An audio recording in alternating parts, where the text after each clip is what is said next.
Good evening to you, and thank goodness it is the end of hurricane season. Today is the final day. Somebody say hallelujah. Good riddance. And so many of you are still recovering from Houston's worst flooding ever, caused, of course, by Hurricane Harvey. Thousands and thousands of homes damaged by the storm, including many apartments. And some of you have been asking, do landlords have to tell potential renters if an apartment flooded? Stephanie Whitfield is live near downtown with that answer for us. Stephanie? Guys, the answer is no. If you're a renter, no one has to tell you if a place flooded, but there are ways to find out. So this is actually our 2-bedroom model, and it's fully furnished. We do have furnished and unfurnished units available. Come on in.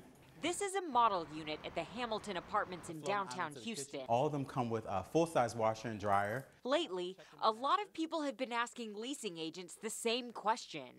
Did you flood during Hurricane Harvey? We didn't have any flooding or power outages or leaks or anything, so the building really stood, which is amazing for it being a brand new building because we didn't know what to expect. A lot of other properties weren't as lucky.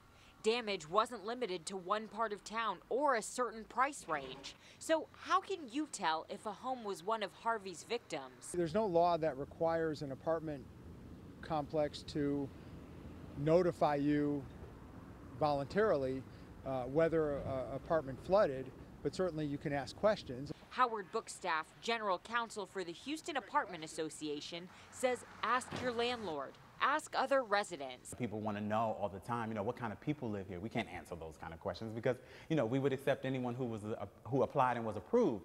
But conditions of the building, maintenance inspection, fire inspections, those are general questions that I think anyone should ask when looking for an apartment. That's information you as a tenant have a right to know.